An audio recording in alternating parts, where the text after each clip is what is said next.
Bonjour à tous et merci de m'accorder cet honneur de m'exprimer devant vous, même si malheureusement c'est par vidéo interposée depuis mon studio de Washington où je suis correspondante pour plusieurs médias belges et français.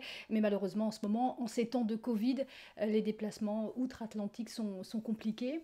Je suis à la fois très honorée et également très émue de m'exprimer devant vous puisque je me suis rendu compte que ça fait quasiment un quart de siècle, près de 25 ans que j'étais à votre place, jeune et fraîche diplômée en histoire de l'ULB.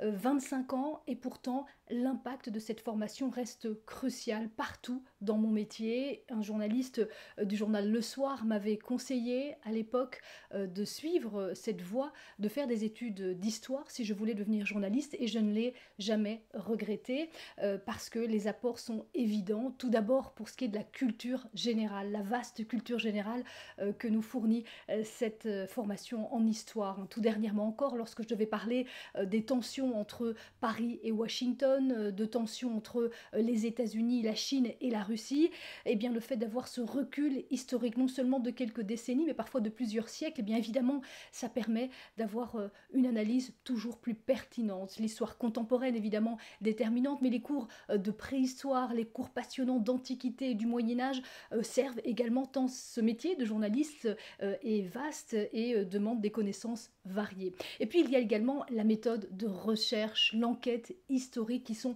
déterminants évidemment toujours dans la façon de travailler d'un journaliste, se poser les bonnes questions pour pouvoir poser ensuite les questions pertinentes. Je me souviens d'interviews que j'ai faites de rescapés du génocide pour eh bien, des travaux d'histoire. Ça m'a poursuivi lorsque j'étais devenue journaliste au Rwanda et puis dans plusieurs pays d'Afrique. Et puis il y a évidemment la rigueur légendaire de l'historien, les sources c'est toujours les sources, hein, ces notes de bas de page qui ont dû vous poursuivre pendant vos études, et bien ça évidemment c'est également crucial dans le métier de journaliste, même si on est souvent obligé de tenir ces sources secrètes, de ne pas révéler l'identité de nos sources, savoir bien les choisir, bien les utiliser, c'est lors de ce parcours, lors de mes études d'histoire que ça m'a été le mieux enseigné. Et puis je voulais terminer par un message d'encouragement pour la suite de votre parcours. Vous avez réussi ce cursus, vous pouvez en être fier et vous pouvez aussi regarder l'avenir avec